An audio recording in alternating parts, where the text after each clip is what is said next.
America ரோட்ல இத மட்டும் பண்ணிடவே பண்ணிடாதீங்க. என்ன பண்ணக்கூடாதுன்னு வீடியோல பார்க்கலாம் வாங்க.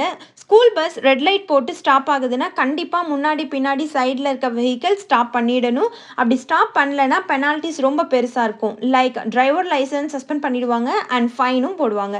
Depends on the state rule. Once school bus stop ஆனதும் எல்லோ கலர்ல கிராசிங் ஆர்ம் ஒண்ணு ஓப்பன் ஆகும். எதுக்குன்னா, குழந்தைங்க பம்பர் பக்கத்துல போகாம சர்டைன் டிஸ்டன்ஸ் தாண்டி கிராஸ் பண்ணணும்னு வச்சிருக்காங்க. ஸ்கூல் பஸ் ஸ்டார்ட் பண்ணதும் கிராசிங் ஆம் போயிடும். முக்கியமாக குழந்தைங்க பஸ்க்காக வெயிட் பண்ணும்போது 10 ஃபீட் டிஸ்டன்ஸில் வெயிட் பண்ணணும். இங்கே குழந்தைங்கள கிரேட் வைஸ் பஸ்ஸில் ஏற்றுறாங்க. Like kindergarten, first grade, second grade, third grade அப்படின்னு. என்னோட பையன் கிண்டர் கார்டன் போகிறாரு. ஸோ ஃபஸ்ட்டே பஸ்ஸில் ஏறிட்டாரு. குழந்தைங்க சீட்டில் போயிட்டு உட்காந்ததுக்கப்புறம் தான் பஸ்ஸை ஸ்டார்ட் பண்ணுறாங்க. ஈவினிங் குழந்தைங்களை இறக்கும் பொழுது கண்டிப்பாக kinder garden and first great parents இருக்கணும். இல்லைனா குழந்தைய ஸ்கூலுக்கே கூட்டிகிட்டு போயிடுவாங்க. அப்புறம் ஸ்கூலில் போயிட்டு நம்ம குழந்தைங்கள பிக்கப் பண்ணிக்கலாம்.